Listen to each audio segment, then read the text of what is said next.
finished at last. Looks like it, Aunt Mattie. Huh. Bye, Dad. Hello, son. Well, daughter, how was the moving picture tonight? Lovely. Mice, that's what it was. Just a lot of mice. There wasn't anybody killed in the whole thing. No, well, then I'll stick to these. These don't talk. And that big cluck Norman Maine was in the picture tonight. Never does anything but kiss a lot of girls. Norman Maine is one of the best actors in pictures. You and your movies, that's all you think about. You shouldn't be allowed to go to him at all if you're asking me. Too bad I was so busy in the kitchen. I didn't hear anybody asking you. Hello, Granny. Hello, darling. But of course, no one ever listens to me. They do if they're within 10 miles of you. Gadding around picture shows. House all cluttered up with movie magazines. And the other day, I caught her talking to a horse with a Swedish accent. Sis. We're only young once, you know. Ah, Hollywood. You'd better be getting yourself a good husband and stop mooning about Hollywood. Do you know what she wants to do? She wants to go to Hollywood. I've known it all along. I've seen her making faces in the mirror and talking to herself. That's what comes of your movies. Why, what would you do if you did go to Hollywood? I'd be an actress. I would, I tell you. I've always known I could. Guys, wouldn't it be wonderful to have a movie star in the family? Oh, Miss Blodgett, may I have your autograph? You may not know it, darling, but you're practically on your way to bed. Oh, Miss Blodgett, you're my favorite actress. Won't you tell me the secret of your success? Oh, let me alone. I asked her what's come over you. I'll tell you what's come over her. She's just a silly little girl whose head has been turned by the movies. And the sooner she forgets the whole thing, the better off she'll be. Why will I be better off? What's wrong with wanting to get out and make something of myself? What do you do that's so much better? Just because you're satisfied to sit here all your life, you think you can laugh at me. Well, someday you won't laugh at me. I'm going out and have a real life. I'm going to be somebody. You know, if it was spring, I'd say give her a good dose of sulfur and molasses.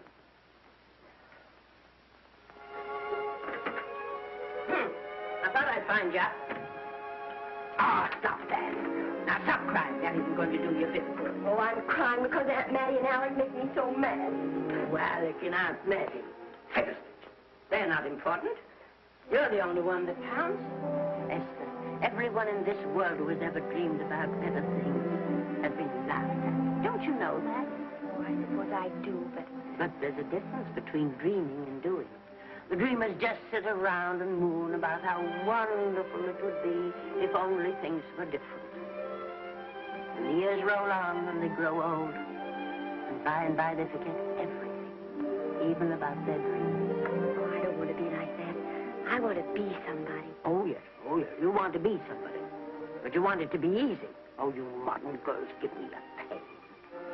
When I wanted something better, I came across those plains in a prairie schooner with your grandfather. Oh, everyone laughed at us. They did at all the other pioneers. They said this country would never be anything but a wilderness. We didn't believe that. We were going to make a new country. Besides, we wanted to see our dreams come true. Oh, Granny, it must have been wonderful. It was wonderful. But don't you think for one single minute that it was easy, Esther Blodgett? We burned in summer and we froze in winter. But we kept right on going and we didn't complain because we were doing what we wanted to do. Can you understand that? Yes, I can. Could you do it? Could you do it even if it broke your heart? Because remember, Esther, for every dream of yours you make come true, you'll pay the price in heartbreak. Oh, I know what I'm talking about. You may not believe it, but I was a young girl once. A very pretty young girl. A lot prettier than you are. And I was in love with your grandfather. And when some Indian devil put a bullet through him, that is as if it had come right straight through my heart, too. But I remembered all he taught me. And I went right on. I buried him out there in that wilderness with my own hands. And I went right on that same day. And I kept right on going, even when your mother was born. Oh, Granny, I want to make it worthwhile.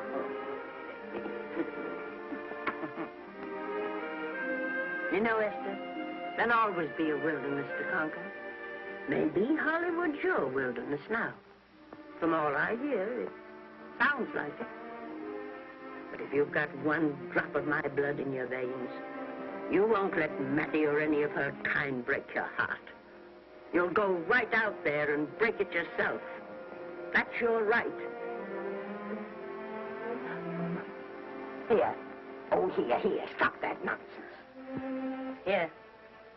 Take this and go to your Hollywood. Oh, I can't take your money. Well, why not? It's your savings.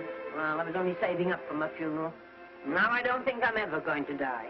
Oh, Granny, how can I ever thank you? By giving me your word of honor that you'll never tell a living soul where you got that money. I promise.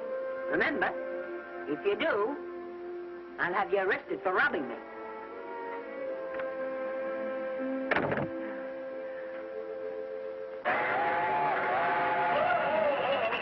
Here we are. Want something, Granny? Oh, I can make it, dear. Oh, thanks. I kissed Dad goodbye. Just a little kiss. He didn't even wake up. I bet you didn't try that on your Aunt Mattie. Oh, Aunt Mattie. Think of her face when you tell her. I am thinking about it. I've waited for that chance for 30 years. Here she is, girl. Oh, thank you, cousin.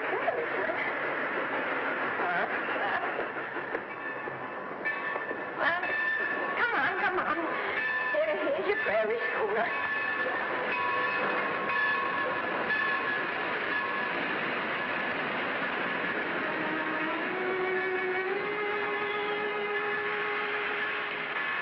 All aboard. Oh, Granny. Go on. Goodbye, Granny. Goodbye. I'll be waiting for you in those movie pictures. Don't tell Mattie. You know, my eyes are not as good as they used to be, but my ears are all right. So you remember, talk up good and loud. All aboard. Bye. Bye. Bye, Granny. Bye.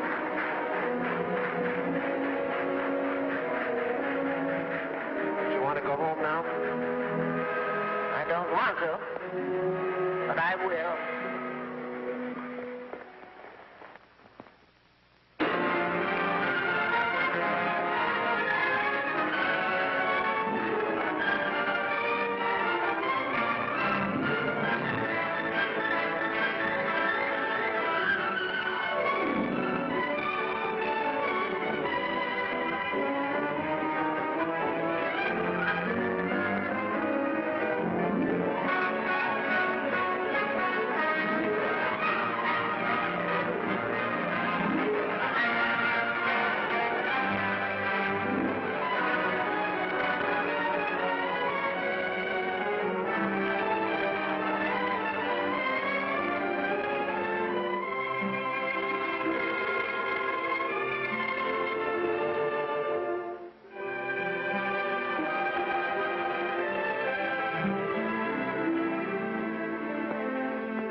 Good afternoon. Day, week, or month? Well, it's a little hard to say. You see, I'm going into the movies. Well, you better take it for a week. It'll break your jump to Beverly Hills. Are all the studios really near here? All except Gaumont British. I suppose the best way to get a job is to go straight to the studios, isn't it? I haven't any illusions, you know. I'm perfectly willing to begin with a little bit of a part, or even as an extra. $6, please, in advance. Oh.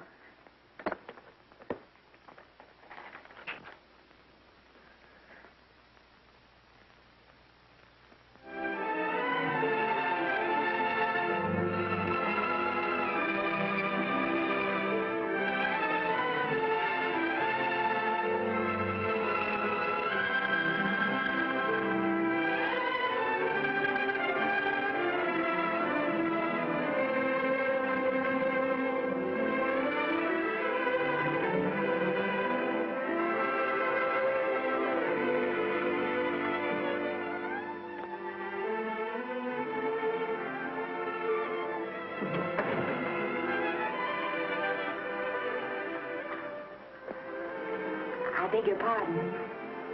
I'd like to register for extra work. How long have you been in Hollywood? Well, it's about a month now. We haven't put anyone on our books for over 2 years. Come here. I'd like to show you something.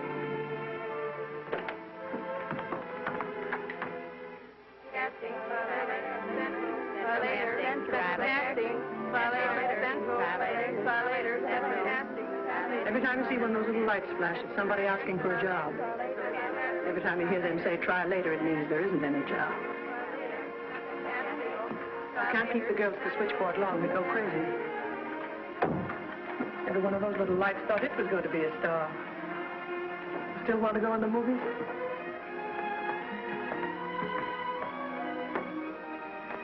You know what your chances are? 1 in 100,000.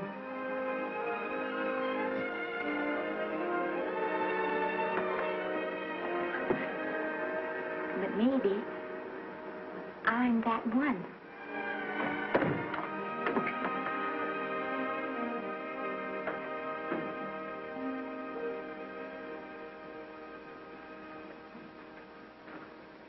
Any phone calls for me, Mr. Randall?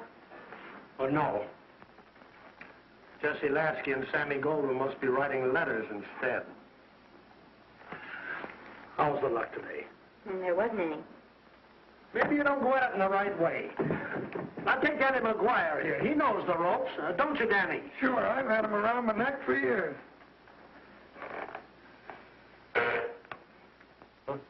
What? Oh, Miss Blodgett. Danny McGuire, our new tenant. How do you do? Mr. McGuire is a big director. Oh, are you really? Oh, could you possibly use me in a picture, Mr. McGuire? Of course, I haven't had much experience, but I don't think that really matters if you're willing. And I Now really listen, feel that... lady. In the first place, I'm not a director. I'm an assistant director. In the second place, if I had any jobs to give away, I'd confer one on myself. And in the third place, you should have stayed back home in the first place.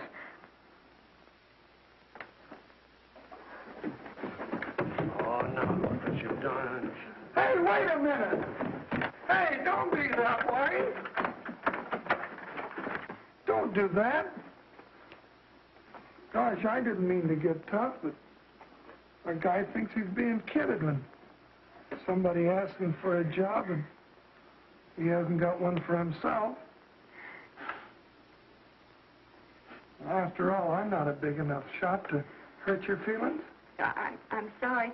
It wasn't just that. It was a lot of things. Looking for a job every day and never getting any nearer to it. I guess I was beginning to get a little scared. I know. Lady, do I know.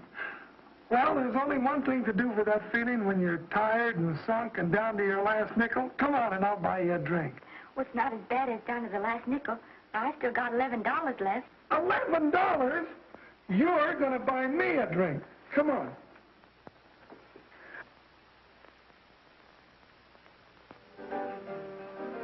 That's right, George. There's nothing like a little rum to take away that milk flavor.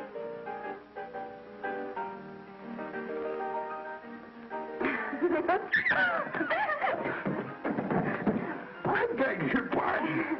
Certainly.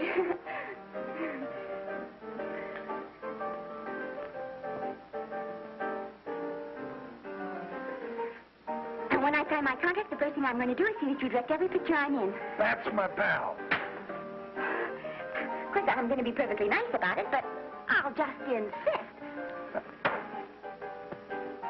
Now, that's the way to talk. Don't let them lick you. Oh, I should say they can't lick me. If they try anything like that, why... I just won't sigh. Now, that's right. What have you got to lose? Another one of these and we'll open our own studio.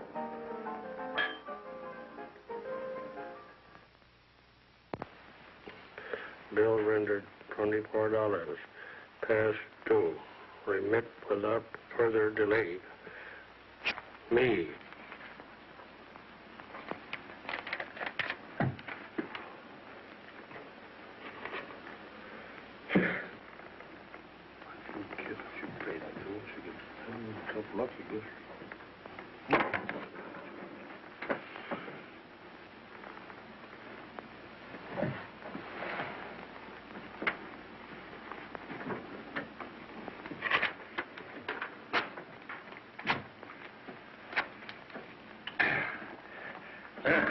Fifth race. Try cat.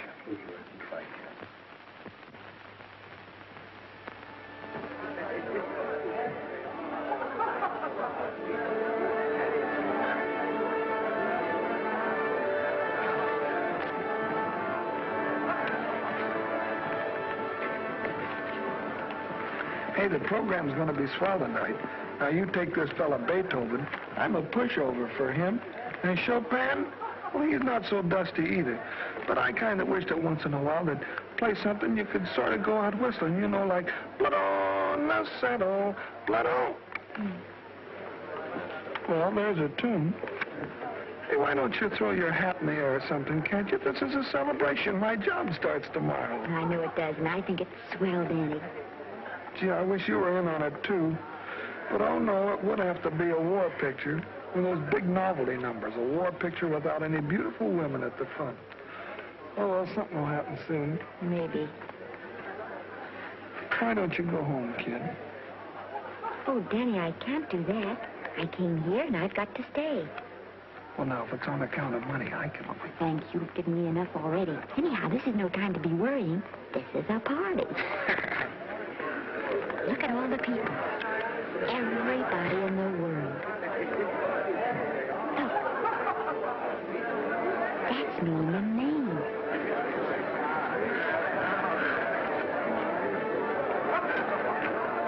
And he seems to have had that one extra cocktail.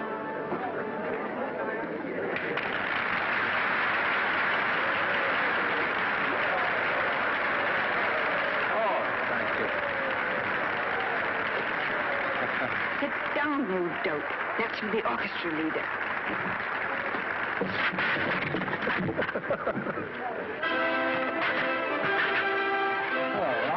Hello, Norman. Oh, Mr. Maine. Mr. Maine, put your arm around Miss Regis. Otto, this is a Hollywood bowl. Oh, afraid of crowds. Go on, get out of here.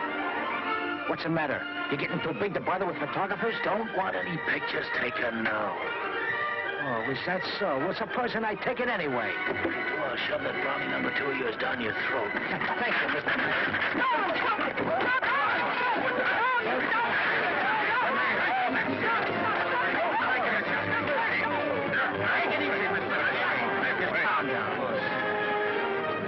Normie, come back and sit down. Everybody's laughing at you.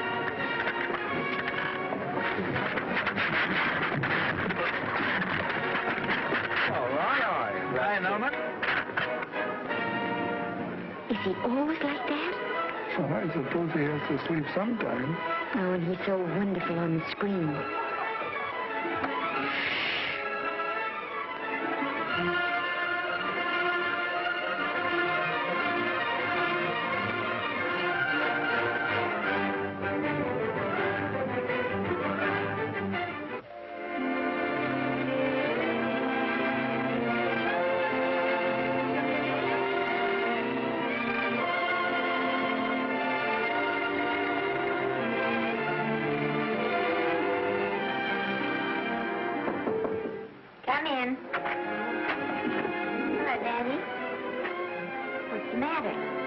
Well, believe it or not, I got a job for you.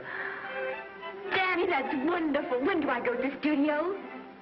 Well, you don't exactly go to the studio. Oh, it's on location. Well, it's not exactly on location. But of course, I haven't any makeup. Will you tell me what to get and sort of help me put it on? Well, you don't exactly need any makeup. You see, it's not really a picture job. It's being a waitress. Oh. Well, it's kind of a picture job if you look at it right. You said it was a waitress. Well, it's waitressing for Casey Burke, the big director over at our studio. He's giving a party tonight to kind of celebrate on account of finishing the picture, and he wanted me to get him an extra waitress, and it's $5. And I thought of you right away, Esther. That was awfully sweet of you, Danny. Well, there's going to be a lot of big people at Burke's house tonight, and I'll bet you there's any number of big directors, and if you're there, maybe they'll notice you. I could make them notice me. Sure you could, Esther. It's your chance. My chance. All right, Danny, I'll do it. Oh, but I can't. I haven't got the right things to wear. To wear? Oh, yes. Now, you don't think the wardrobe department's right next to my office for nothing, do you? A perfect fit.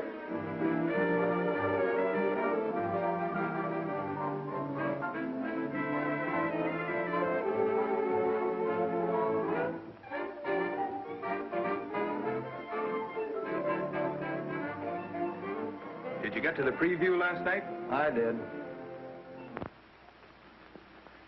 Would you like a little hors d'oeuvres? They are very nice. Oh, thanks. Well, what did you think of the picture? You should have saved it for Thanksgiving. What a turkey.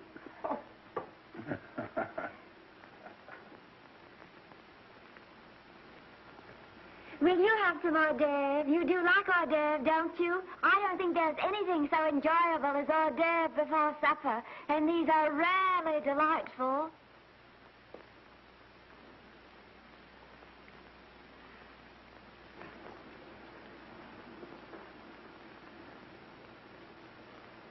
And at the finish, the kid turns around and sings the lullaby to its mother.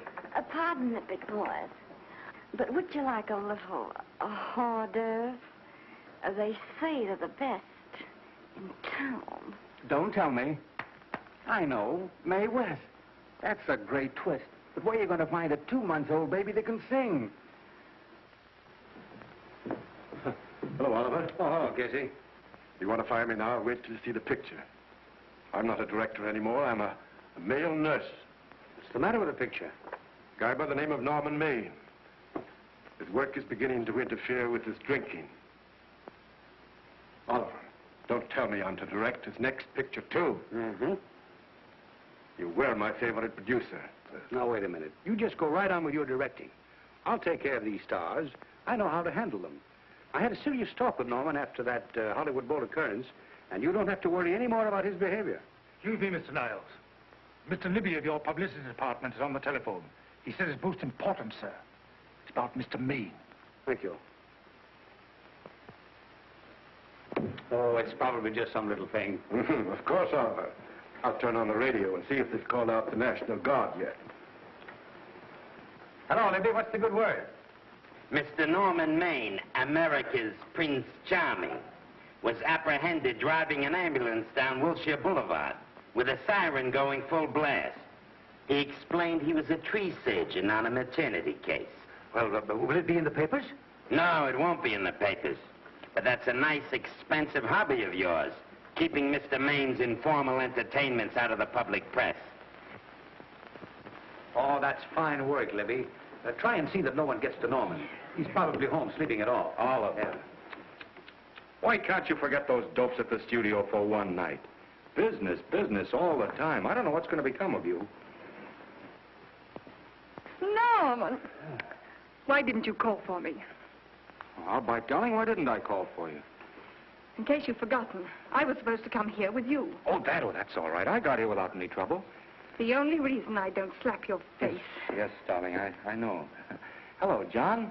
Oh, hello, man. What's the matter with Oliver? He looks as if he'd had bad news. Hello, Mary. What's the matter, old boy? Maybe I'm wrong. I guess I've been drinking too much lately. No, you have to cut it down. It's bad stuff. Scotch and soda.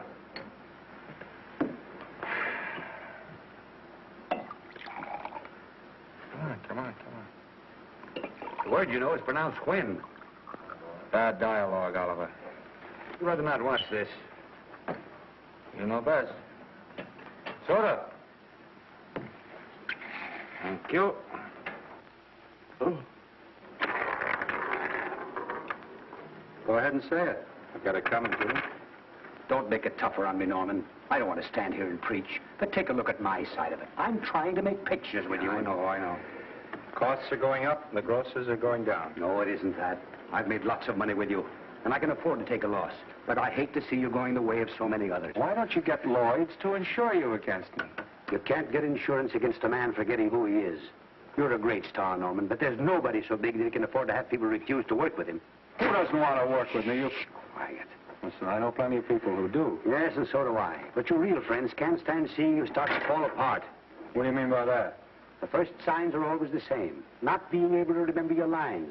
Cameraman struggling to cover your hangovers. And all because you have to have a good time. Every day and every night. Listen, I've warned you for a long time, Okay, Norman. Oliver, you're a swell guy. You won't lose any money on me, I'll promise you that.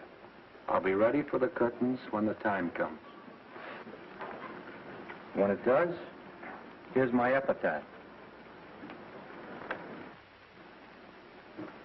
And now I think I'll, have a little drink. Scotch and soda.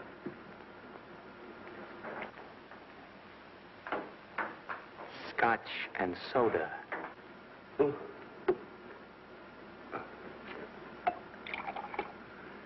Come on.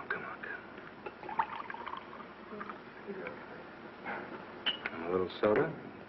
Caviar? No, thanks. Yes, pardon me. Lovely. No, I mean the caviar. No, don't go away. I'm starving.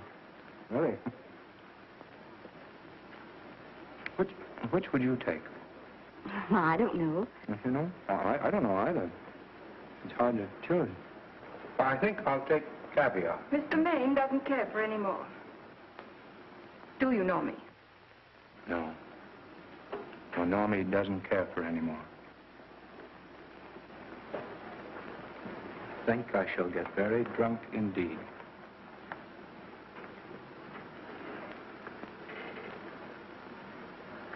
Scotch and soda. Sorry, I have something.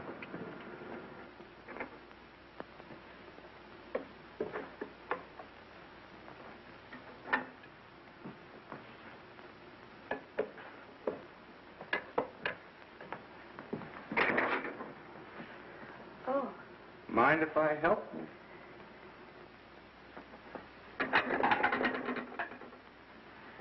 Won't they miss you? Oh, no. They'll just look under the table, and when they see I'm not there, they'll forget the whole matter. Hey, what's your name? Esther Blodgett. My name's Maine. I know. You do? Ah. What's so funny? I was just thinking about all your fans and how surprised they'd be to see you here helping me put plates away. Oh, they don't know my finer side. They'd be pretty envious of me, meeting you this way in person. Oh, you do? Well, tell me, are you disappointed? Yes. Now you've done it. Oh, never mind that. That makes the room look lived in. Tell me, why are you disappointed? I was sitting behind you at the Hollywood Bowl the night you didn't want to be photographed. Yeah. I'm told I crept into many a heart that night. Oh, I can never explain this. You know, you have very pretty hair. You better get out of here. And a sensitive mouth. And a charming little Precisely why are you here instead of with the rest of the guests? I'm just trying to be helpful. I see. Are you sure there's no other attraction? Well, it might be that my old mania for putting plates away is coming back on me. It's rather odd. I always know where I can find you if there's a pretty girl around. It's not only odd, it's embarrassing. You're being deliberately insulting, Norman. I put up with this for long enough. Dear, don't lose your temper. Remember, we must try to keep the voice low. I know you'll excuse us if we go on with our work.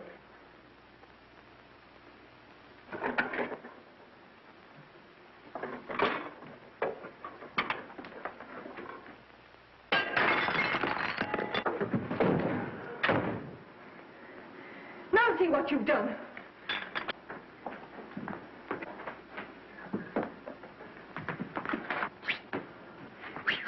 Come here. Help me up. Are you hurt? No more than usual. Come on, the wolves are on us. We got to get out of here. Oh, I can't. The dishes aren't finished. Oh, yes, they are.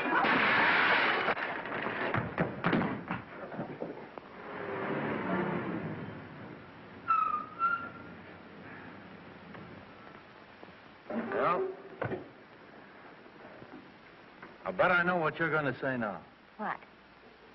Good night. Good night, and thanks. Hey, wait a minute. Hey, you realize that all I found out about you is that you're foolish enough to want to go into pictures? But why is it foolish? Look at you. Yeah, that's what I mean.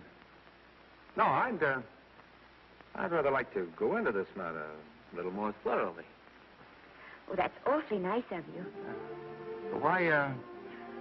Why don't we go on up to my place and talk it over? Oh, no, thank you very much, but I really must say good night. Good night. But you're not angry. No. I'm hungry. Well, why don't you go and get something to eat? Good night, Miss Blodgett. Good night, Mr. Maine. Wait a minute. Peter, the least I can do is to see you to your door. Will I see you again? I hope so. Has anyone ever told you that you're lovely? Well, now you know. Thank you.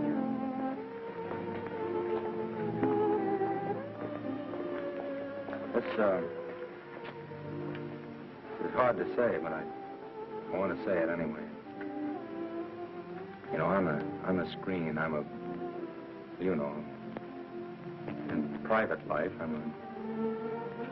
you know. But whatever I do, I still respect lovely things. And you're lovely. You understand? Yes, I think I do. And it isn't that bump on the head that's doing this. Well, I'm glad.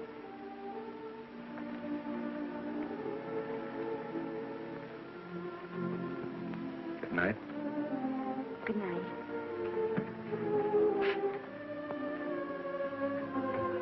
Hey!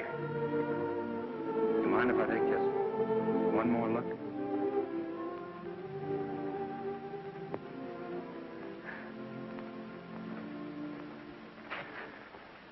Go away. Quite impossible. I wouldn't even consider it. No.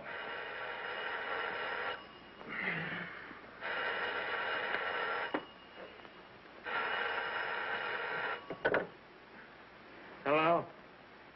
Who is it? Who? Norman? What have you done now? You're not in jail, are you? Oh. Yes, I see. Oh, it's that again. I see. She's beautiful. Yeah, I know. You want me to give her a screen test? Yeah, certainly. She's got wonderful possibilities. Oh, you know she's got something. Well, you knew all the other ones had something, too. Oh, no. I tell you, Oliver, she's got that sincerity and honestness and sincerity and honestness that makes great actresses. Oliver, I am so sure of this girl that I want to take the test with her myself. Listen, Oliver, you've worked hard. You're entitled to a break. You get...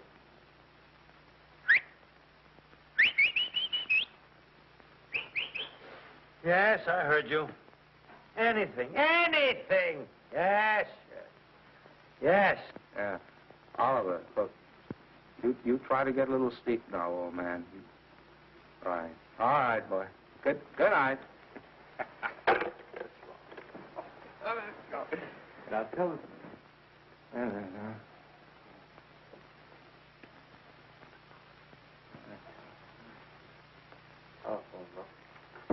Telephone book. Hey, telephone. Hey, Olive, telephone book.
Telephone.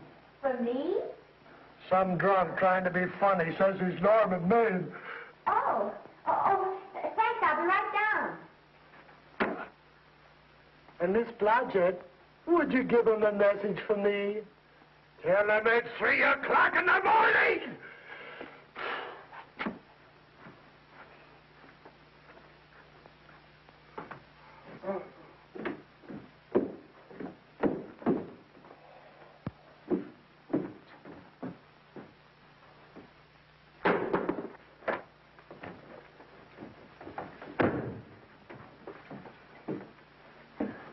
Hello? What? Oh. Oh. Oh. Oh, yes. I'll be there. Oh, thank you.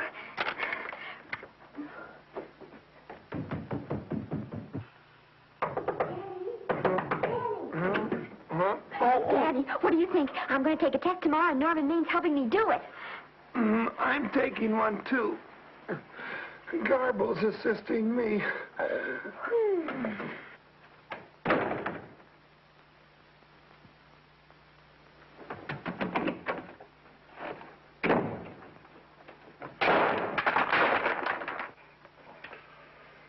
Oh.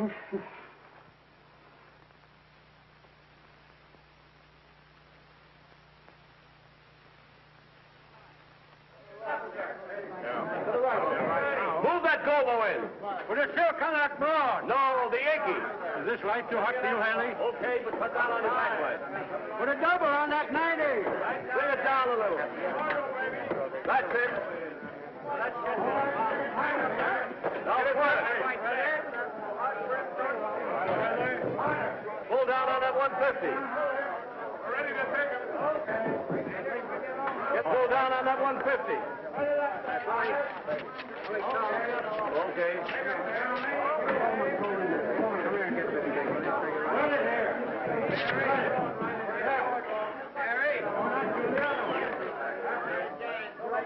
Bring me an apple box. Listen, gentlemen, please, if you don't mind. This is just a test. Ready, Mr. Burke? All ready, Mr. Burke. Ready, Mr. Burke. Ready now, Mr. Burke. All ready, Mr. Burke. Ready now, Mr. Burke. All ready, Mr. Burke. We're ready, Mr. Burke. All right, let's take it. Quiet! Quiet! Quiet! Quiet! Quiet! Ready, Norman? Yeah. You ready, Miss, what's your name? You'll soon know your name, Esther. The whole world's going to know it.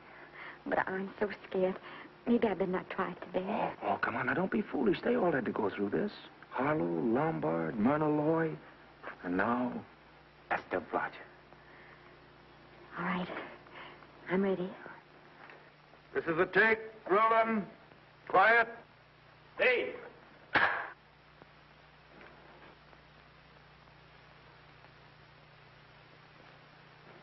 I may as well tell you that my whole organization thinks I've gone a little nuts to sign you. Well, maybe they're right. I've been nuts before. You see, all the experts seem to think that your type is a little mild for present-day taste. But I rather believe that tastes change, like eyebrows. And I think that also, like eyebrows, tastes are going back to the natural. You look like a nice girl. I think I'm going to like you. That's not important. I think the public will like you. That is important. Oh, yes. I see what you mean. I mean, I know it is. Well, I don't think it's going to be easy. Nothing you really want is ever given away free. You have to pay for it. And usually with your heart. Someone else told me that once. But you still have to work it out for yourself. Oh, well, all this is just a long way of saying, I'm glad you're with us and good luck to you. And now I'm going to turn you over to our demon press agent, Libby. Don't let him frighten you. He has a heart of gold, only harder. And for the love of Pete, learn to close your mouth and keep it closed, even in your love scenes.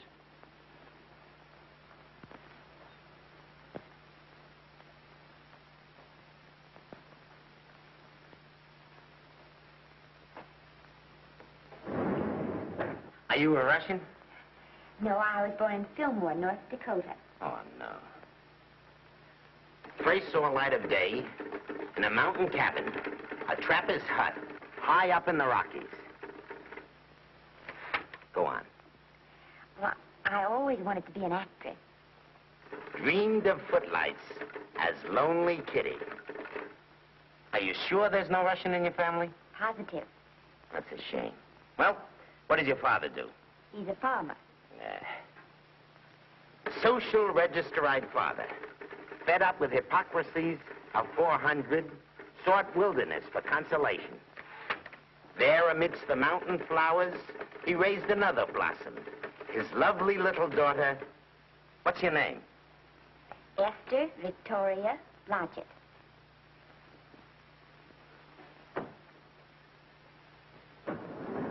Greatly appreciating your attention in this matter, very truly. Do you know what her name is? Esther Victoria Blodgett. Hey, we'll have to do something about that right away. Esther Victoria Blodgett. Well, that Blodgett's definitely out. Let's see, Esther Victoria, Vicky. How about Vicky? Oh, I think that's terribly cute. Let's see, Vicky. Vicky what? Vicky, pronounced Vicky. See, Esther, Bestus, Esther, Desta, Festa. Oh, that's very pretty. Jester, Hester, Desta, Lester. Vicky Lester. Oh, I like that. Say it. Vicky Lester. Say it again. Vicky Lester. Say it again. Vicky Lester. Say it.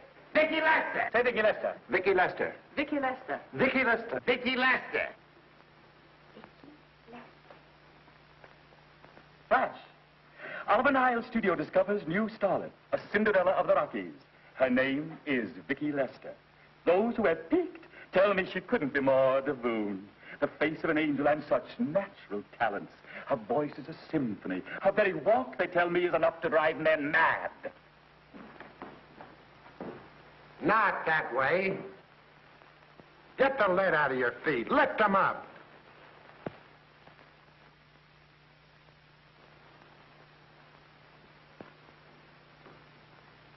That's better. It's terrible, but it's better. The quality of mercy is not strained. It droppeth as the gentle rain from heaven. Cease. Through the mouth, my child, through the mouth. The nose is for smelling roses. Proceed. Does she have to look surprised all the time?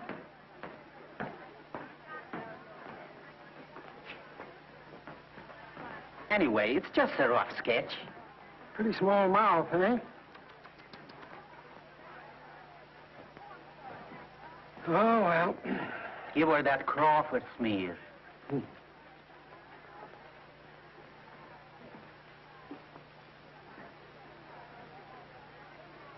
This'll give her that deeply... Yeah.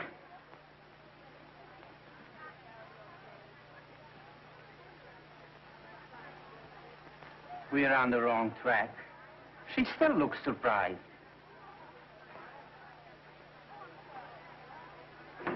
Listen, drunk people, we're shooting on the set this morning, not in the commissary. Now, come on, snap into it. Acme Trucking Company? No. Mr. Smith is not in.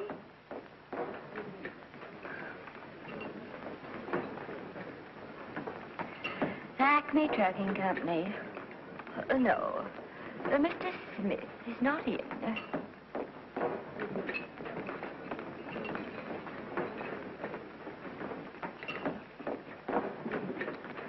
Good morning. What can I bring you, Mr. Maine? That just shows how long you've been here. Mabel, bless you. How soon are you and I going to be married, huh? I don't know. You'll have to ask my mother.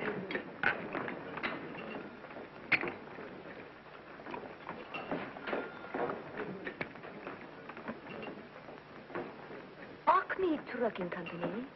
No, Mr. Smythe is not in. Acme Trucking Company? No, Mr. Smith is not in. Acme? No, Smith ain't in.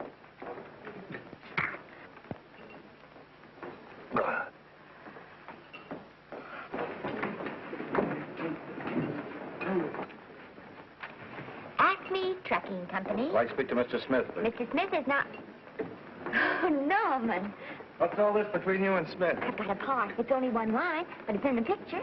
It's ambition that made you break that date with me last night. Well, I had to be here so early this morning, and So did I. I had to stay up all night to make it. you've started your picture, haven't you? No, we're still in the testing stage. You can't seem to get the right girl for the lead. Gee, you think with all the girls there are that... Yeah, I know, but this one's got to be different. She's got to be little and cute and sweet and intelligent. It'll blow me down. What? Will close my tired old eyes. Well, what is it? Hold everything. Come on. Come on.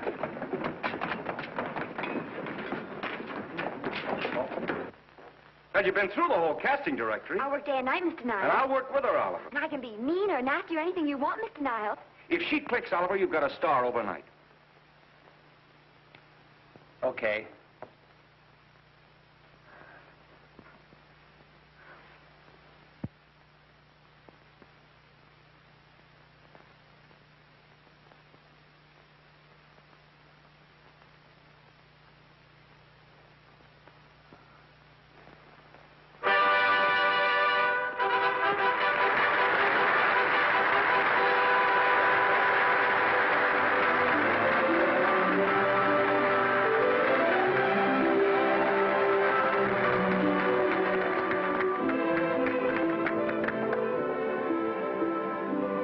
Wait till you hear them at the end of the picture.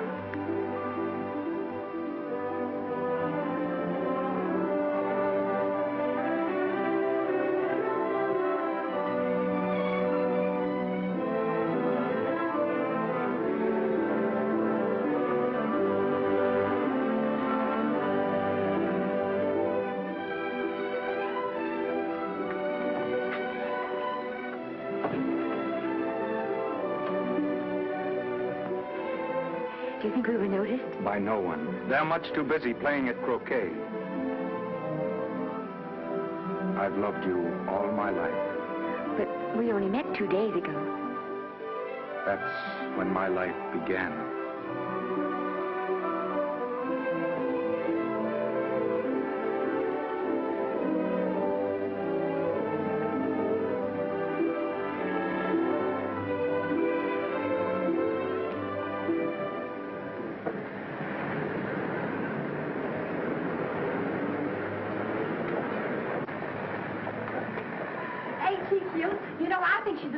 hope I am, don't you? I think she's sweet. Well, it's Vicki Lester's picture, all right. I think she was much better than he was. These producers are so horribly down. They won't know how good she is. Well, maybe it's because she's a good girl. No, Maine's not so bad, but it's Vicki Lester they'll go to see. Vicky, darling, I think she's the most precious little thing I've ever seen. The knockout, Libby. You might mention that when you write your review. That Lester kid's a gold mine. Didn't you like Norman Maine? Was he in it? Libby, I'm afraid we have another hit. Huh? It's in the bag, neatly tied up with beautiful pink ribbons. Say, where are Norman and Vicky? I don't know. I thought you had them. I wish they'd come. We're having a party at the Trocadero. Isn't it thrilling running away from people? Norman, it's so exciting, So new. A star is born. Come on, run.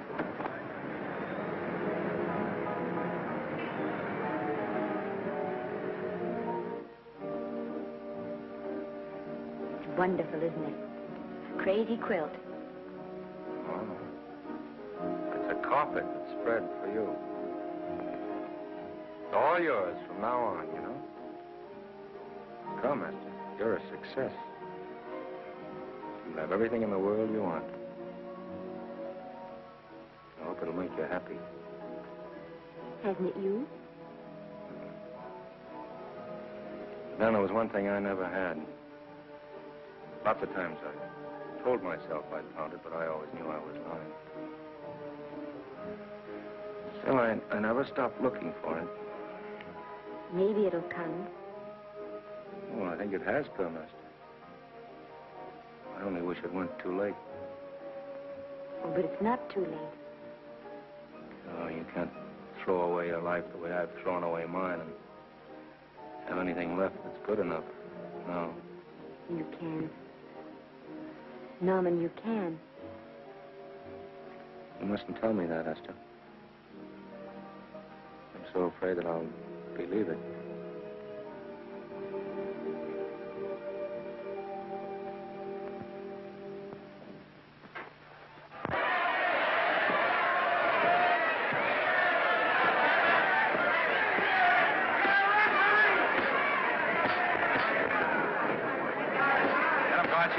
Shoot your right. Swell, isn't it? Lovely. What spot you get? Can't you hear me, Gotcha? Shoot your right!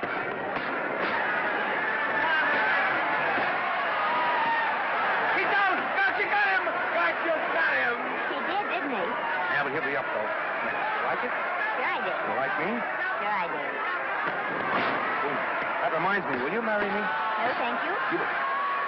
Come on, Gotcha, finish him. Why won't you marry me? Wasn't that dependable? Hey, shoot your right! Throw away your money? Break him up in there, break him up. Drink so much.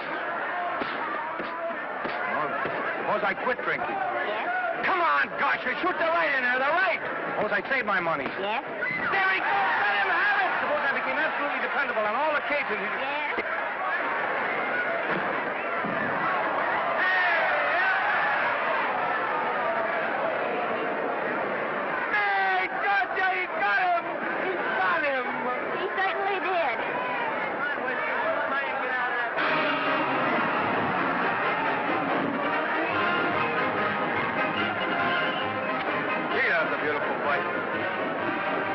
Norman. What there? Would you do all that for me if I said I'd marry you? No, certainly not. I was just supposing. We're going to be married. Guess I didn't read that line right. I'll try it again. We are going to be married. Both of us. Yeah, to each other. What do you think of that? Well, when? Where? Well, we thought we'd elope in the conventional manner. What's the matter? It's trying to decide whether it's good for the studio. Is it? It is. And bless you, my children. When's it going to happen? Oh, we thought we'd just sneak out sometime. We're not telling anyone but you. Listen to this. The screen's ideal romance blossomed into breathtaking reality today when Vicki Lester and Norman Maine, America's dream lovers, slipped quietly through the portals of holy matrimony. How does it sound? Horrible. But you see, we're going to elope. Sure you are. It'll be the biggest elopement this town ever saw. We'll get a tie-up with the Army, have you escorted all the way down to Yuma by 20 of their new bombing planes. Is he going with us? Don't you think we can work this thing out better alone? No sense in bothering the happy couple with all the details. I'll see to it that you get a carbon copy of the whole layout. I can hardly wait. I'm sorry. We didn't realize that we were in the way. While you're settling the details, you don't mind if I take this woman out and buy her a ring, do you? Sure, go ahead. We want everything legal. That's a charming match. A nice girl like Vicky. And public nuisance #1. Now, wait a minute, Libby. Norman's all right. And if you'll pardon my pointing, Vicky's business is her own. It doesn't require any comments. I wasn't making any comments. I just said it was a rotten shame. So go ahead and plan the elopement. Oh, that elopement stuff is out. You can't get any scope in that. We're going to have a wedding. Where'll we have it? Customary place, I believe, is a church. Nah, it's been done. This has got to be something big. The beach. I can visualize it. The bridesmaids in bathing suits. 20,000 Santa Monica school children spelling out the word love. It's a novelty, but is it big enough? Why not the city hall? A police escort of every motorcycle cop in town. Sirens screaming, confetti pouring out of buildings like the Lindbergh reception in New York, only on a big scale. What's the matter? Isn't it big enough? And now, if any man can show just cause why these two may not be lawfully joined together, let him now speak, or else hereafter forever hold his peace. Do you, Alfred Henkel, take this woman as your lawful wedded wife? Will you love, comfort, honor, and keep her in sickness and health as long as you both shall live? I will. Do you, I beg your pardon. Do you, Esther Blodgett, take this man as your lawful wedded husband? Will you obey, serve, love, honor, and keep him in sickness and health as long as you both shall live? I will. Place the ring on her finger. Hurry, please. Now, by virtues of the power invested in me as Justice of the Peace of San Bardo Township, County of Los Angeles, I pronounce you man and wife.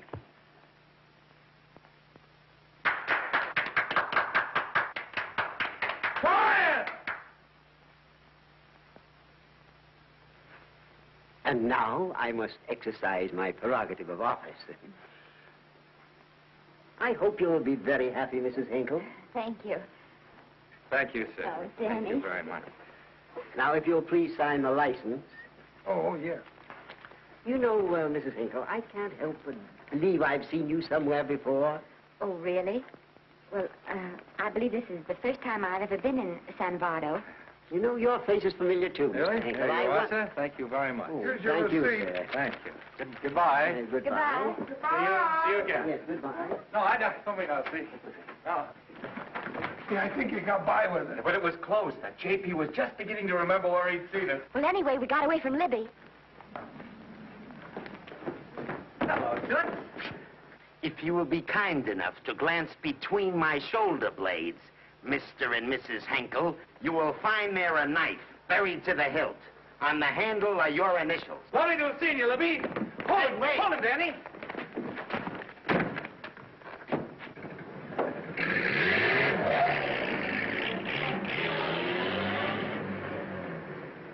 There go a couple of rats I raised from mice. Well, they got a right to get married, haven't they? I haven't got any right to double-cross the public, and I haven't done it yet. Hey! People versus Porky Washington. We're charged with violating Section 600. Young man, you're in contempt of court. Operator, get me the Los Angeles Tribune. I've a good mind to put you under arrest. Wait till I make the score. You wait, too. Tribune, give me the city desk. Johnny, this is Matt Libby. I got a flash for you. Norman Maine and Vicky Lester were married at 2:30 this afternoon. Vicky Lester? Court recess.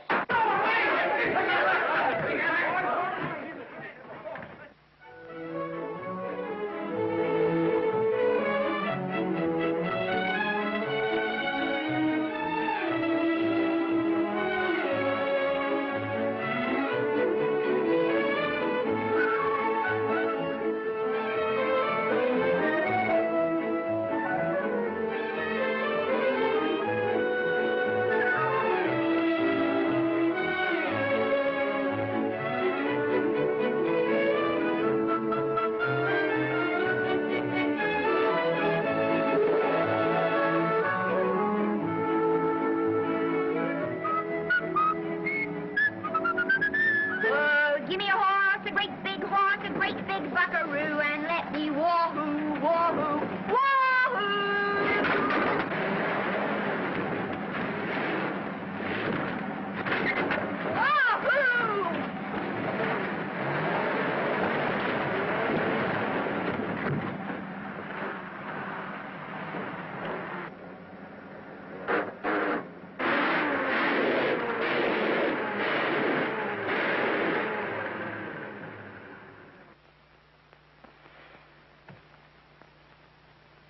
Wahoo.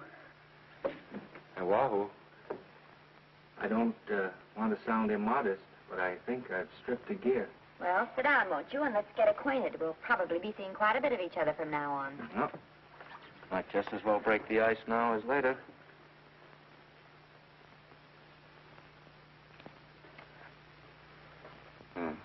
Now we're old friends. Hey, have I got time for a shower before dinner? Plenty, if you can find a shower. I never can remember where that thing is. Does it pull out or slide under? Here, I think I can find it. Nope, it's the linen closet. Here it is. Nice work. Oh, half the time those things are just luck. I'll see if I can disinfect this steak.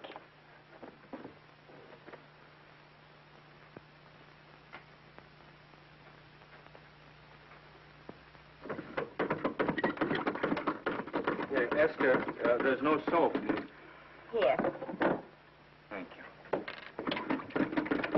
Oh, and Esther. Yes, dear? I'll need a washcloth, please. Oh. How you fix the cigarettes?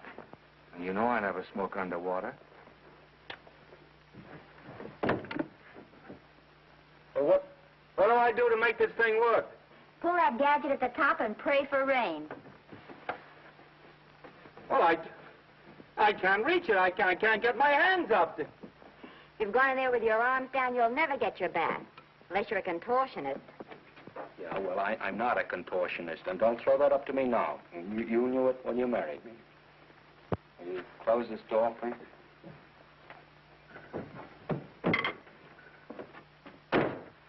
Thank you.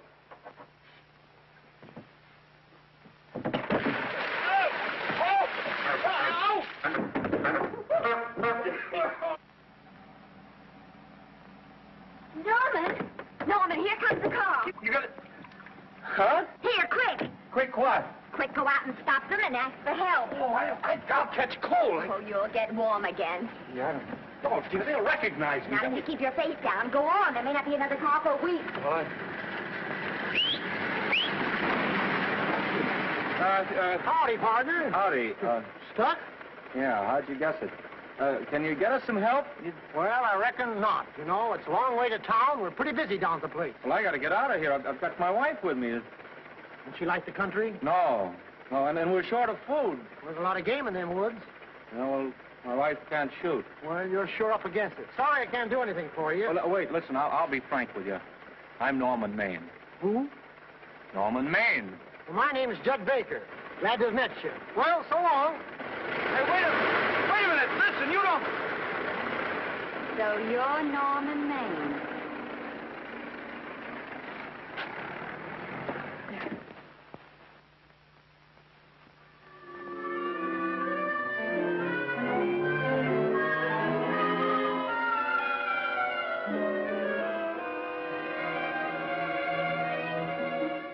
I got my prestige to look out for.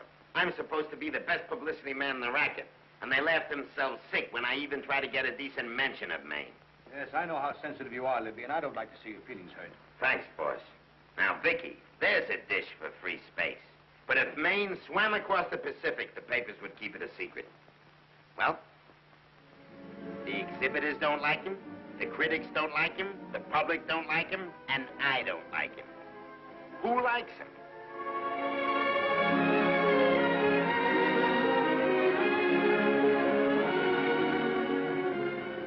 Oh, but, darling, this is almost too much of a surprise.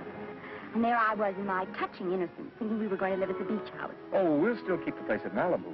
But this is special. This is our castle. It used to be in the air, you know? Well, we'll never use any ugly words like contracts and pictures and careers. When we come in those gates, we'll check the studio outside. Come on, I got another little surprise for you.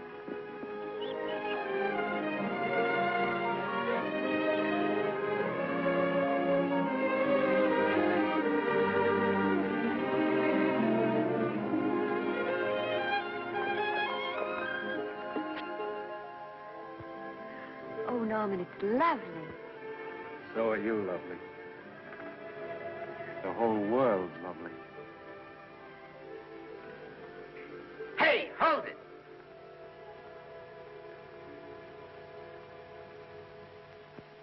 That's it. Caption: their honeymoon never ends. All right, let's get some pictures.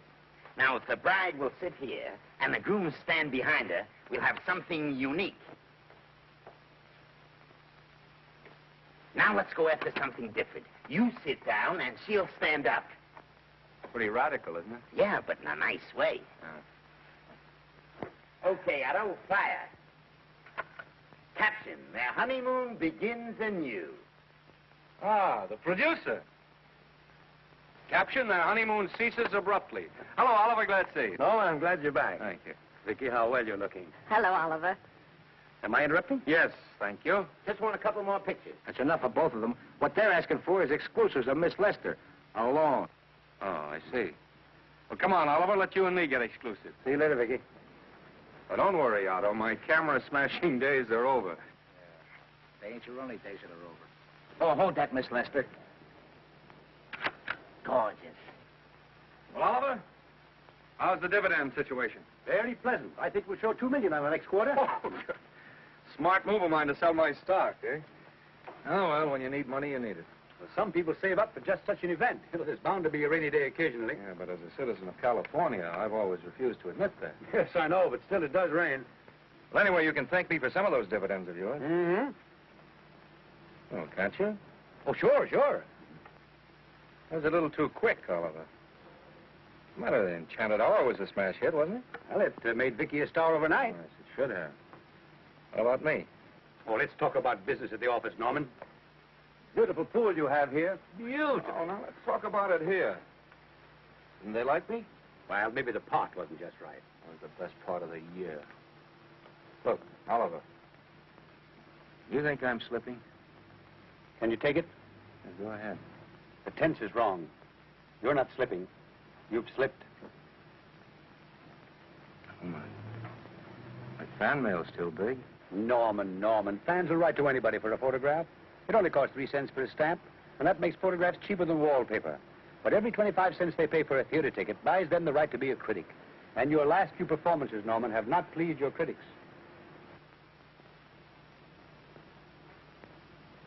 You remember I told you I'd be ready for the curtains when the time came?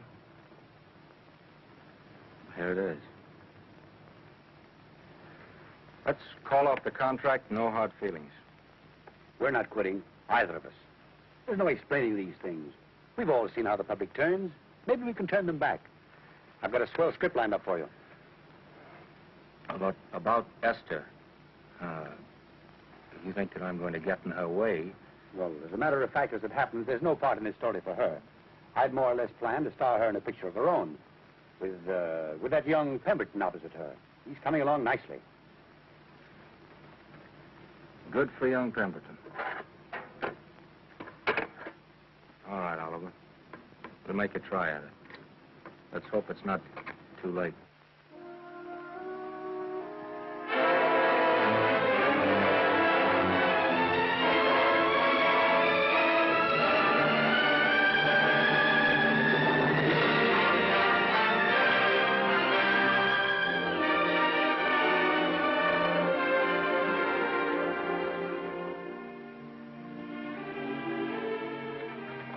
No argument.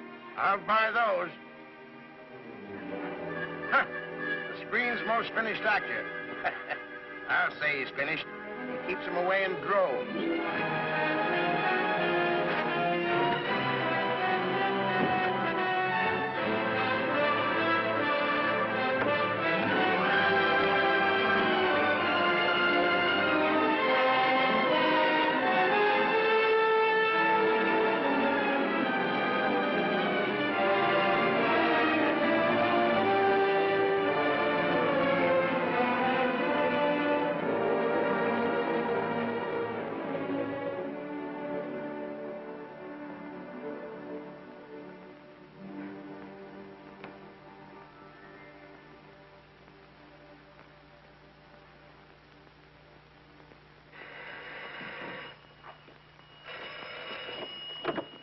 Hello?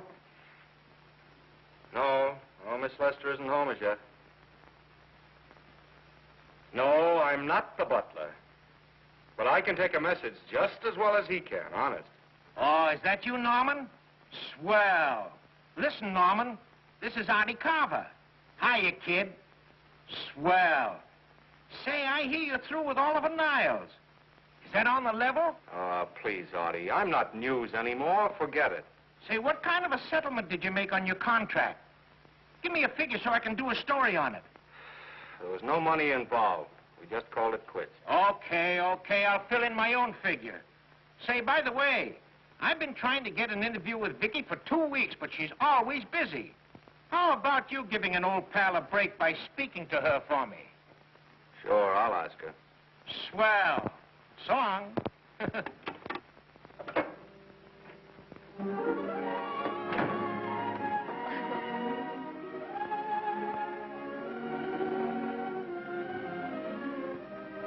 I didn't mean to be late, darling, but Casey wanted... All right. You're here now. What's new today? Nothing. Haven't been out of the house. Let's go somewhere tonight. No. You're tired. We'll stay in. I'm not tired, really. Oh, yes, you are. You've got a hard day ahead of you.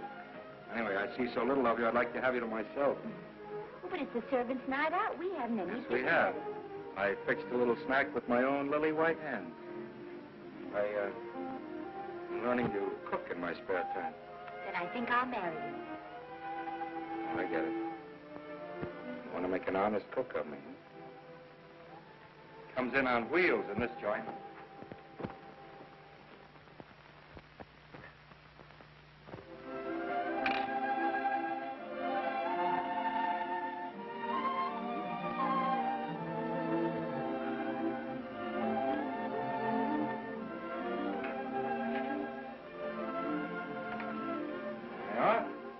How's it look? Wonderful. Huh? That's what I thought. Now then, don't be formal, just pitch in. Yeah?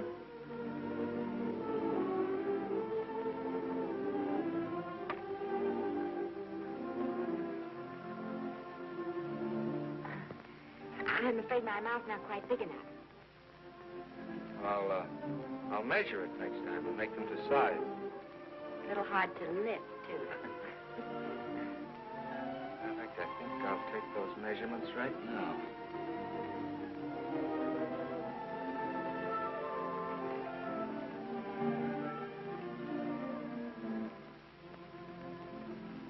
That's what I wait for. All day. That's why I rush home without even changing my costume.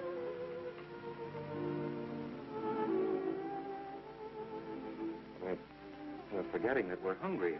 Would you like a sandwich? Thank you. I still have a little work on this one.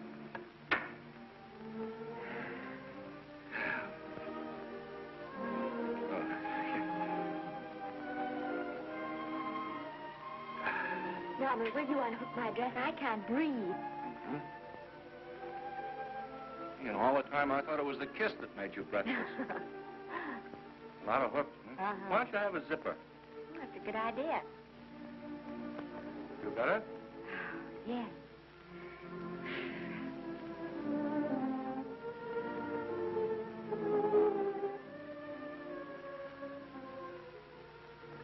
Don't look now, but I think that guy on your left is in love with you.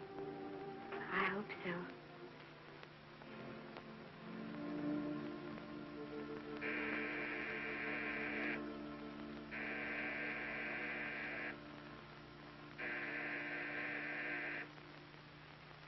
It's the doorbell. Is it? Maybe they'll go away.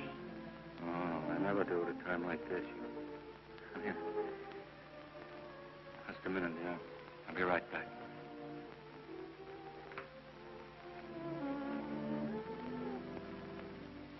Does Vicky Lester live here? Yes. I got a package for her. I'll sign for it. So who are you? I'm her husband. Oh, sure. I'm right here, Mr. Lester.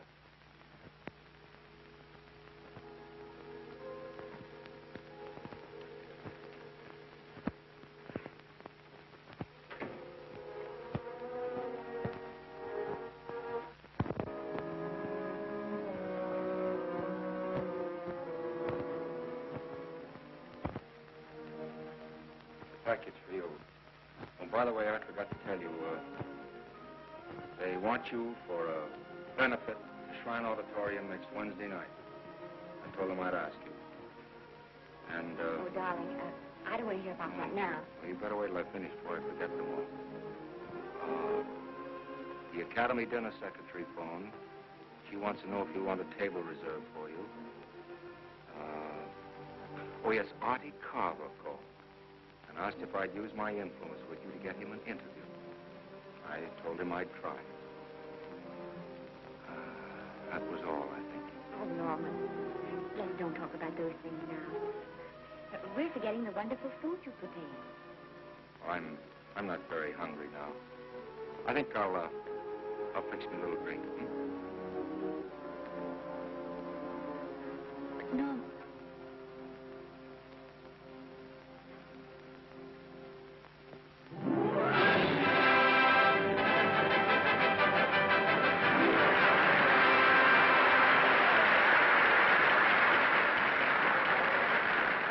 Norman would come.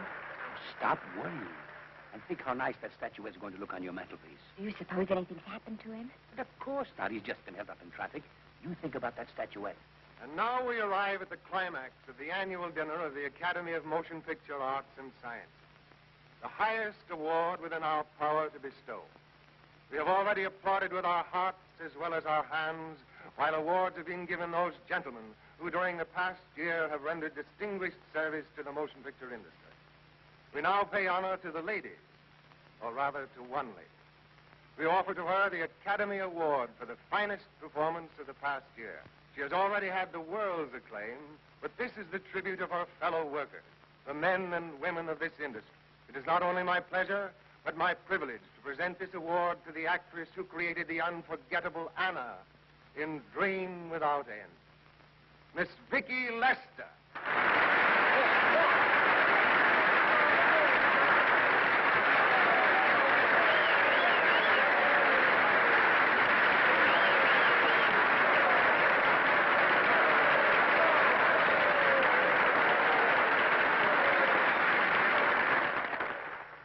What more can we say, Miss Lester? This says it all for us.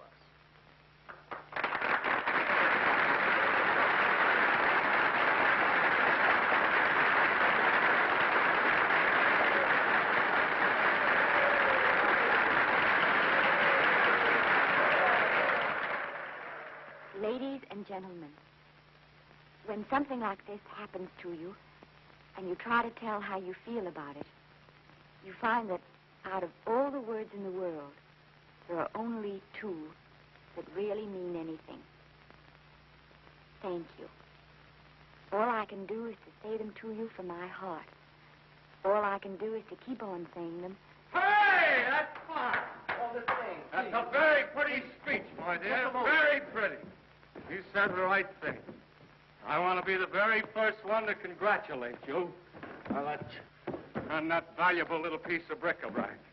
Now I want to make a speech. Gentlemen of the Academy and fellow suckers, I got one of those once for a best performance. They don't mean a thing. People get them every year. What I want's a special award, something nobody else can get. I want a statue for the worst performance of the year. In fact, I want 3 statues for the 3 worst performances of the year, because I've earned them. And every single one of you that saw those last masterpieces of mine knows that I've earned them. Libby, start the music. What I'm here to find out is, do I get them or do I get them? Now answer yes or no.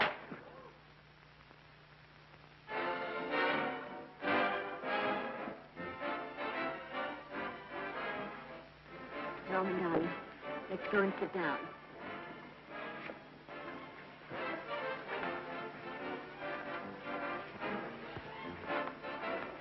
Come on, Norman, sit to that. That's for you, Norman.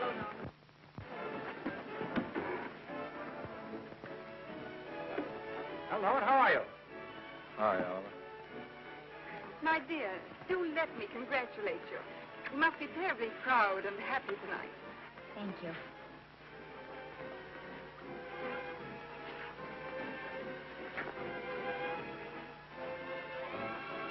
somebody give me a drink.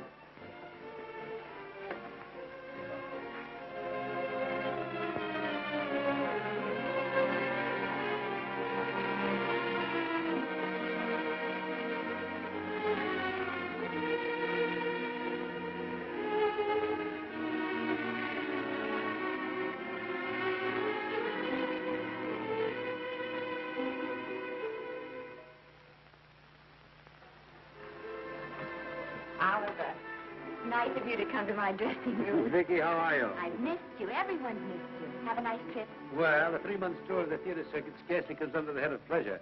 But the way they're screaming for your pictures all over the country. Miss Lester, if I may talk shop, you are a knockout. Thank you. It's good to hear that. You've been crying. A little. How's Norman?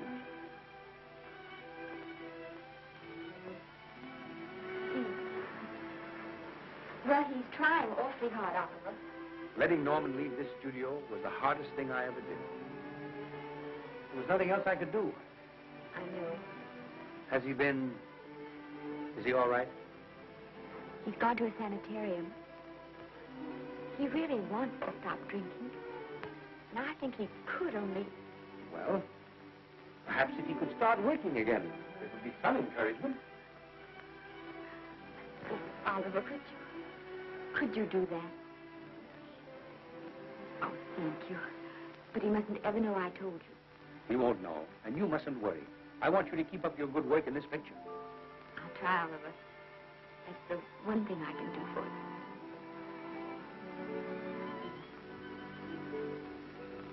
you.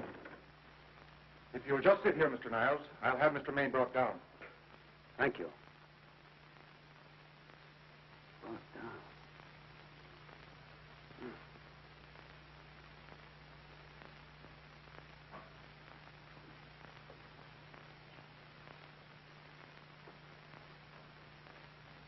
Hello, Oliver. Welcome to Liberty Hall. Hello, Norman. Well, no, Mr. Niles isn't slipping me a case of scotch, Cuddles. This is just a handshake. This is Cuddles, Oliver, my social secretary. We go everywhere together. How are you feeling, Norman? Fine. Getting along remarkably well, Cuddles tells me. He says you ought to see some of the boys. Let's sit down. Yeah. Cuddles, we really don't need you. Touching, isn't it? Can't bear to have me out of his sight. Are you comfortable here, Norman? Comfortable. It's positively luxurious. They even have iron bars in the windows to keep out the draft. How much longer are you going to be here? Oh, well, I'm really cured now. I'm just staying on for an extra week or two to get in good shape, you know. After all, there's no particular hurry to return to the cameras. That's what I wanted to talk to you about. I've got a script with a fine part for you in it. Oliver, that's great. That's great. Who plays opposite me? Well, it is not exactly the lead. Young Pemberton's doing that.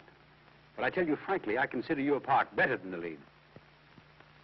Oh, I see. It's better than the lead. Well, of course, it isn't terribly long.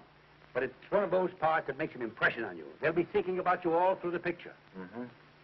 Well, the thing is, Oliver, I'm pretty well set at another studio. I'm not at liberty at the moment to tell you which one. You know yourself how those things are. Of course. But it's a big picture. It's one of the biggest of the year. And the part. Every actor in Hollywood would give his teeth to play. Well, that's fine, Norman. Naturally, that will tie you up for a while. But we won't get to this picture for some time. And perhaps, if you want to consider it for later on, well, I'll tell you, Oliver, you'd better not count on it.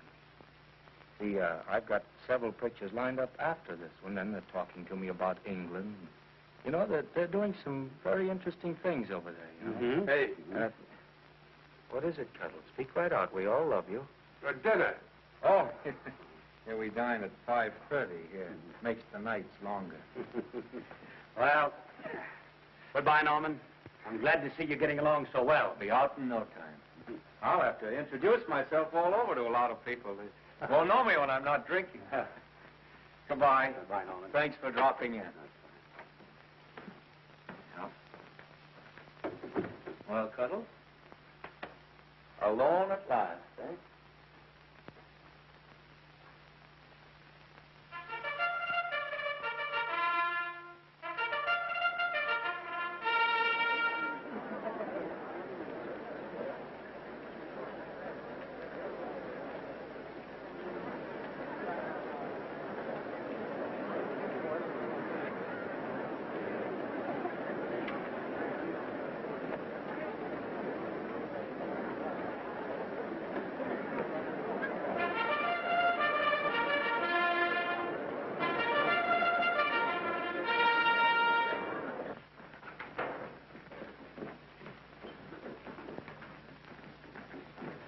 Bert? Sam? How are you, Marion? Oh, hello. Hello. Hello, Normie. Glad to see you. How I hate to run into these has-beens. They give me the creeps. Me too. He was good while he had it. And he had it quite a while. Hello? Hello, Mr. Maine. I haven't seen you in a long time. Oh, I've been resting. Ginger ale, please. Ginger ale and what? Ginger ale and ginger ale. A new leaf? A whole new book. Thank you. Scotch straight. Hello, Libby. Why, it's Mr. America of yesteryear. Do they let you wander about now without a keeper? Oh, sure. I'm a trustee now. Didn't expect to find you at Santa Anita. What do they do with the actors while you're away? Oh, they cut them into slices and fry them with eggs.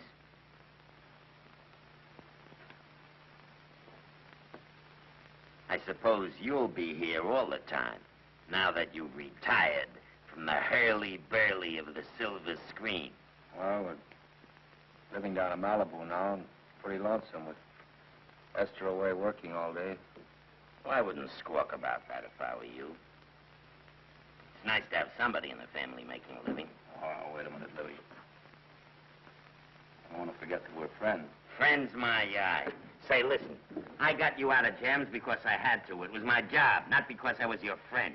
I don't like you, and I never have liked you. Nothing made me happier than to see all those cute little pranks of yours finally catch up with you and land you on your celebrated face. Pretty work, Libby. Always wait till they're down, then kick 'em. I don't feel sorry for you. You fixed yourself nice and comfortable. You can live off your wife now. She'll buy you drinks and put up with you even though nobody else will. Wait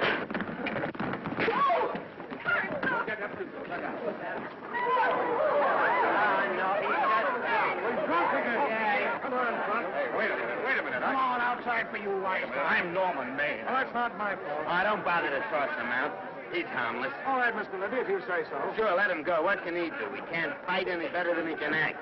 Norman Maine. Oh, he's drunk again. Why, he's been drunk for years.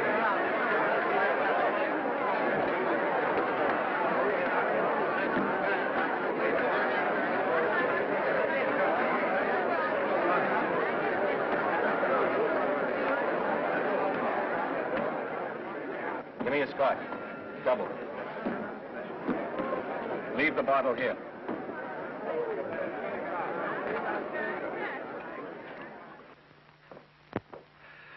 Vicky, you'll be ill. Why don't you try to get a little sleep? But he's been gone 4 days. 4 days and not a word.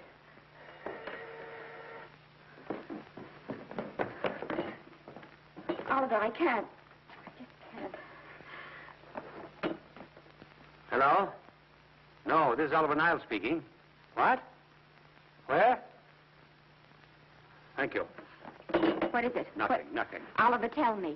He's in the night court. He's been arrested on a drunk charge. Now, he's all right. He isn't hurt. I'm going right on and get him out. I'm going with you. Vicky, it isn't any place for you, and if it gets in the papers, What there'll do be... I care about the papers? I'm going with you.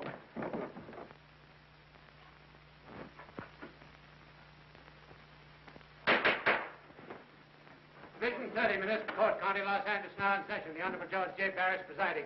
Be seated, please. Was you able to do anything? The judge wouldn't even see me. Ready, Your Honor.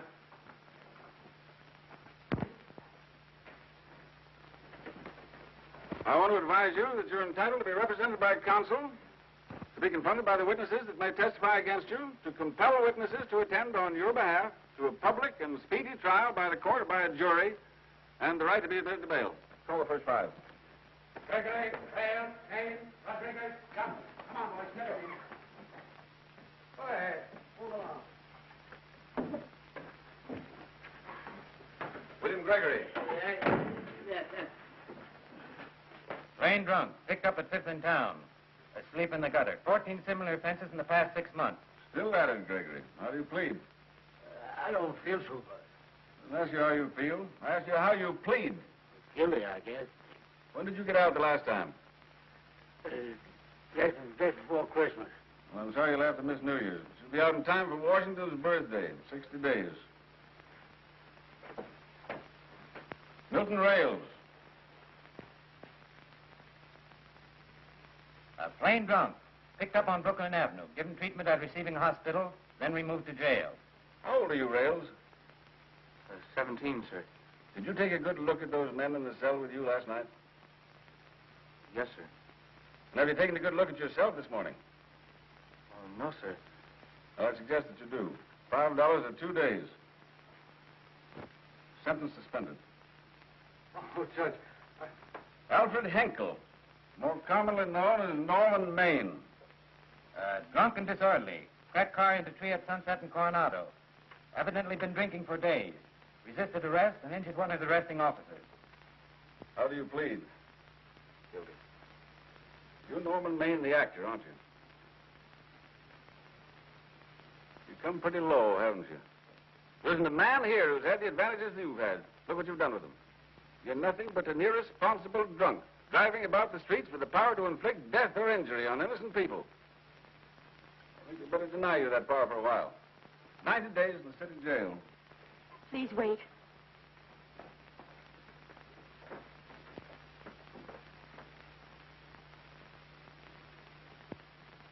I'm his wife.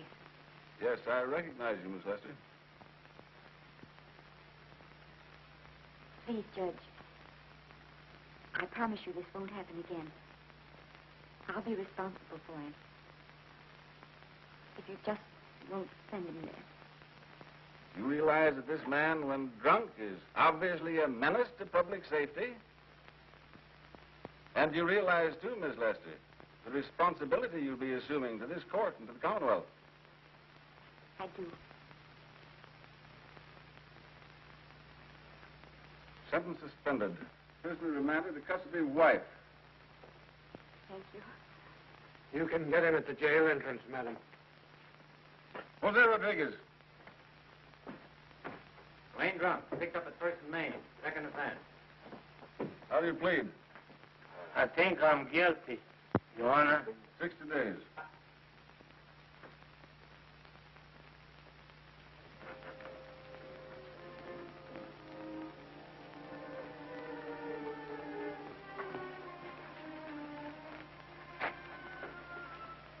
Yeah, I'm so tired. Hold it, Mr. Maine, for picture. Oh, no. What about a statement for the press? Oh, no, please.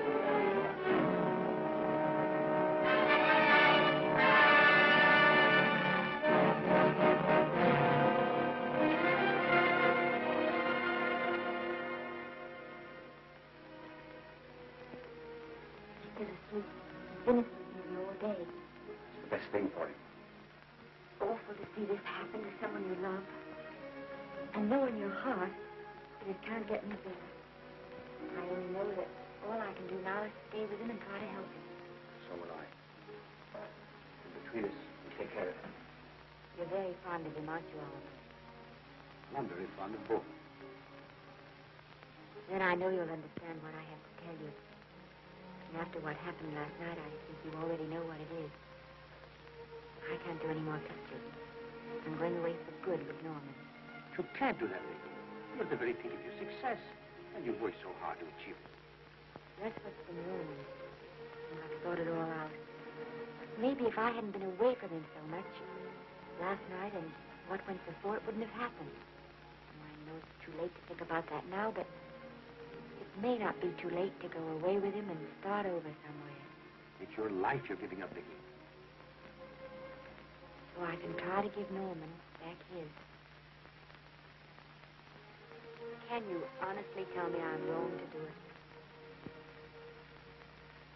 No, Vicky. I can't honestly tell you that. Then there'll be no more Vicky Lester.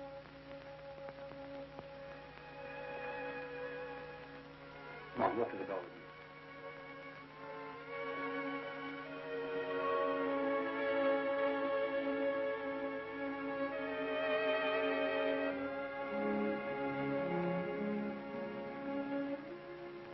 Goodbye, Vicky Lester.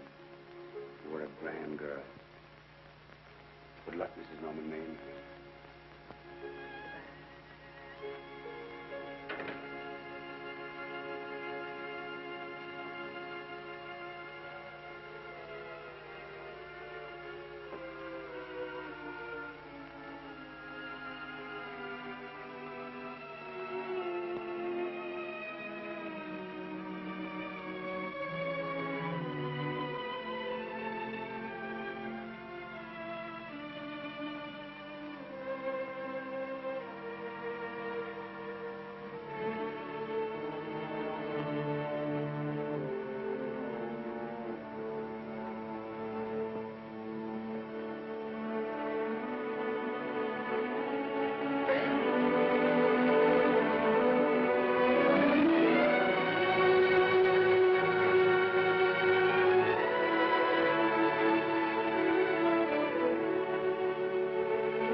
Darling, this is Maine coming in to apologize again. Oh, I'm sorry, dear, but it isn't you. What other troubles have you got? None. I was just playing a scene with myself. Now, look. I'm just coming out of the jitters, and you're just going into them. This is a swell household. Isn't it? I'll tell you what we'll do. I'll promise to brace up if you'll go on the wagon. I guess I have been drinking too much. You know what I'm going to do? I'm going to be an athlete. You mean with great big muscles and everything? Well, roughly speaking. Gonna join the YMCA? I trust too much. I'm going wading up in our front yard. No. Sure. Would you like me to go with you? Sure, if you'd like to. No, Miss, I don't think I will. It might spoil this beautiful, natural wave. Yeah, I guess that's right. But, darling, look, could you have a hot toddy, and some hot soup for me when I come back? Some hot soup? And I'll make some of those nice sandwiches. No, Miss, do you have to?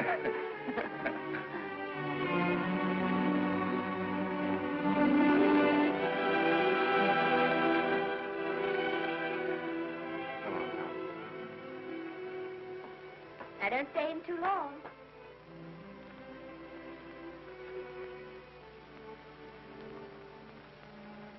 Hey! Do you mind if I take just one more look?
first drink of water he had in 20 years.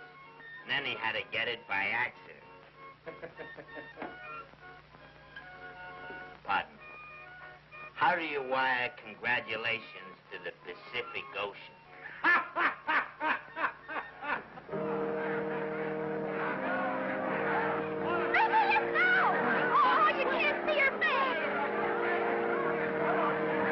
Hello, Vicky.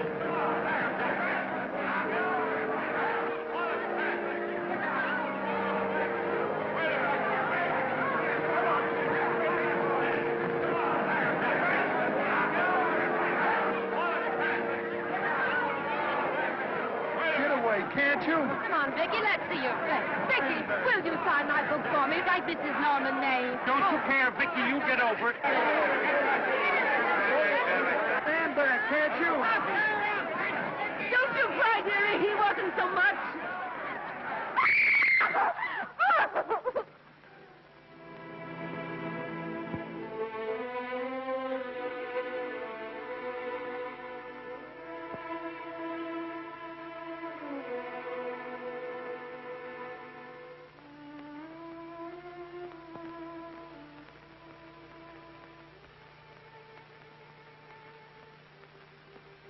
Do you mind if I take one more look?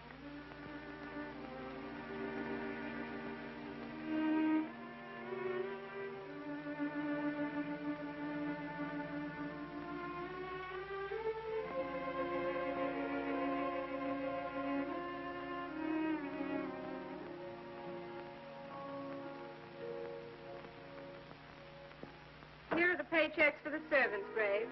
You'll find a very nice bonus in each one. Miss Lester asked me to thank you for your kindness and service. If there's anything I can do for the little lady, I should be glad to do it. She would appreciate your attending to the closing of the Beverly Hills house. Put down those trunks. Put it down, I say. Well, where is she? In the bedroom. Who are you? I'm her grandmother. Get up.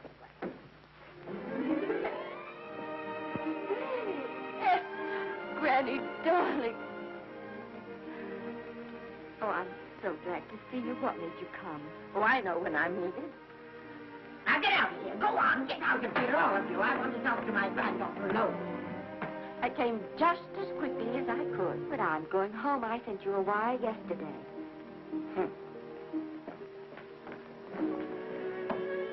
Sit down. Is it true that you're going to quit the movie? I never want to hear them again.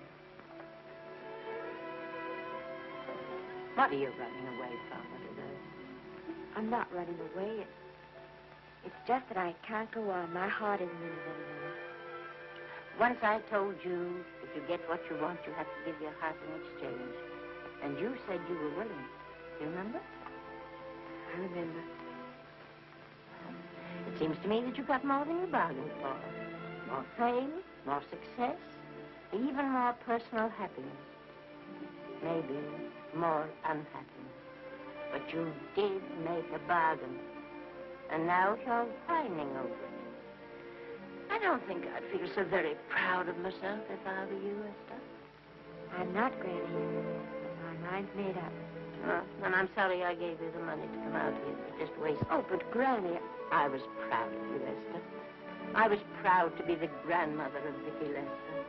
It gave me something to live for. Now, have it ended. I know. Oh, I want to be strong, but I can't go on. You must. Tragedy is a test of courage. If you can meet it bravely, it will leave you bigger than it found you.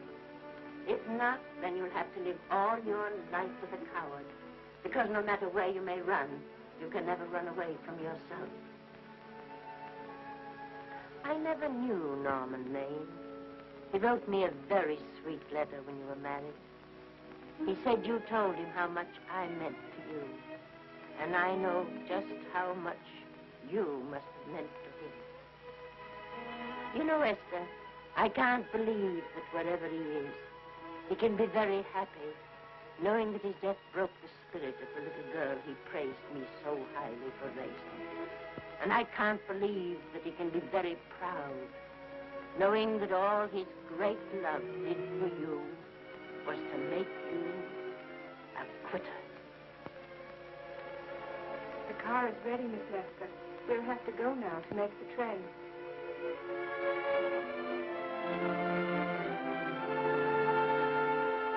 Put the car back in the garage.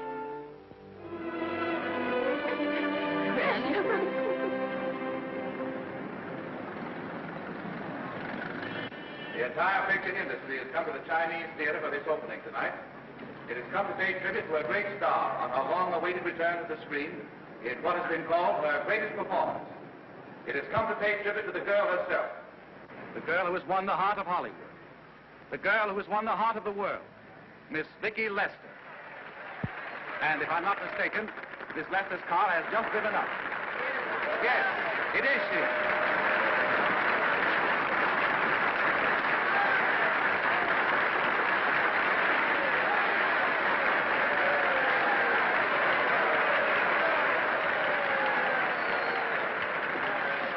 This doesn't scare you too much. I scare very slowly, young man. 6 o'clock, folks, please.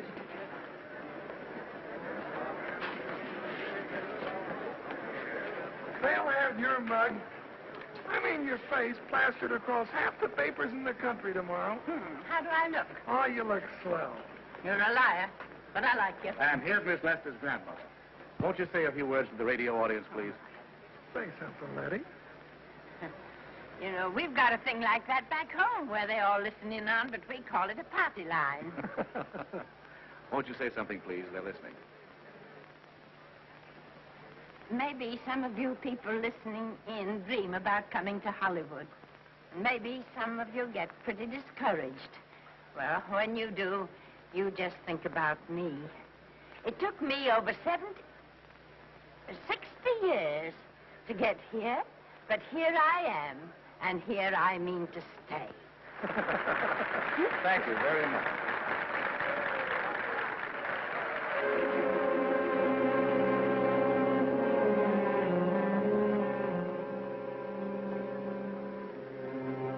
Miss Lester.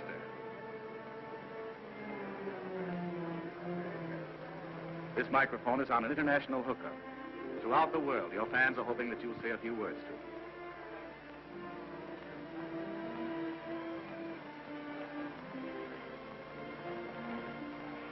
Hello, everybody. This is Mrs. Norman Maine.